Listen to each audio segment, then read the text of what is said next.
Okay, let's dive right in. You've been there, right? You're in an argument, you've got all the facts, all the data, the proof, and the other person just won't budge. It is one of the most maddening things ever. Well, we're going to get to the bottom of why that happens. And trust me, the answer could literally change how you talk to people forever. I mean, this feels like the question of our time, doesn't it? We're drowning in information, more than at any other point in history, and somehow we're more divided. How is that even possible? How can two smart people look at the exact same set of facts and walk away with totally opposite takeaways? You've done your homework. You come in totally prepared. You've got the charts, you've got the studies, your reasoning is airtight. You feel so confident because what you're saying isn't just, an opinion. It is backed by solid evidence. And what happens? Zip. Nothing. The conversation just goes around and around. It's like hitting a brick wall. It honestly feels like you're speaking two different languages. And you walk away just completely baffled, thinking, how can they just ignore the plain, simple truth? Here's the secret. The problem isn't your evidence. The problem is where you're starting from. And that is the quiet truth about us as human beings that changes absolutely everything. We think we're fighting a battle of information, but we're not. Turns out, we're hardwired to care about something else way, way more.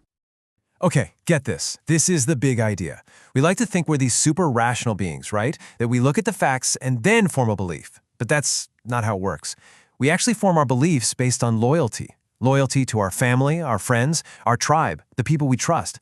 The logic? Oh, that comes way later. We just use it to back up what we already decided to believe. This whole concept is called relational belief. And it's not some kind of flaw in our design, it's just how we operate. Think about it for a second. The teachers you really looked up to, your family, your best friends, they didn't just teach you stuff, they literally shaped how you see the world. We learn from people who make us feel seen and respected, not from people who make us feel dumb. This right here, this says it all. The exact same words can be heard in two completely different ways. If you don't trust the person saying them, the truth feels like a weapon. It feels like a personal attack. But if that same truth comes from someone you trust, it feels like they're handing you a map. It feels like guidance. So, if our beliefs are really all about loyalty, what does that mean for the world we live in? Well, it means that most of our biggest, loudest arguments aren't really about facts at all. Nope, they're about something way deeper. And once you see this, it's like a light bulb goes on. Suddenly, everything makes a little more sense. Political fights, they're not really about policy details, are they? They're about which team you're on. Those tense family dinners, they're about belonging. And all that misinformation out there, it's not that people are just ignorant, it's that they trust certain messengers over others. This isn't a war of facts, it's a war of loyalties. This is the one rule to rule them all. It is unbreakable. I mean, it doesn't matter how perfect your data is, how flawless your logic is. If the person you're talking to sees you as being on the other team, as a threat, or just as someone trying to score points, their defenses go up. And just like that, the conversation is over before it even had a chance. And here's why. When you challenge a belief that someone holds really tightly, you're not just challenging a random fact. You're actually challenging who they are, their identity. You're basically questioning their membership card to their group.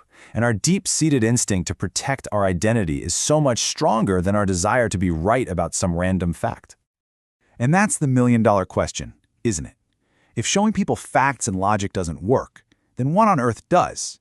How do we actually have a real conversation with someone we disagree with? How do we connect? Well, the answer isn't to find better facts or to argue harder. The answer is to change the goal of the conversation. The goal is not to win. The goal is to build trust. So this section is all about a practical way to do that. So here's the game plan. This is your toolkit. And every single one of these steps is about one thing: making the other person feel safe, not attacked.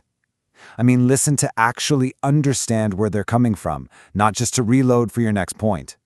Try to understand their view before you jump in to correct them. Ask real questions instead of just dropping your conclusions on them like a bomb. And hey, share your story, how you got to where you are. That's an invitation, not a lecture. This is how you start to tear down the walls. And that really gets to the core of it, right? You can't bully someone into seeing things your way. Change, well, that's an inside job, and it only begins when someone feels safe enough to let their guard down. The goal isn't to drag them across a finish line. It's to create a space of respect where they feel comfortable enough to maybe, just maybe, look at things a different way. You know, thinking this way isn't just about becoming a better debater. It's about changing your own life. It's about freeing yourself from so much frustration and anger that just doesn't need to be there. And the gift of really getting this, it's huge for you.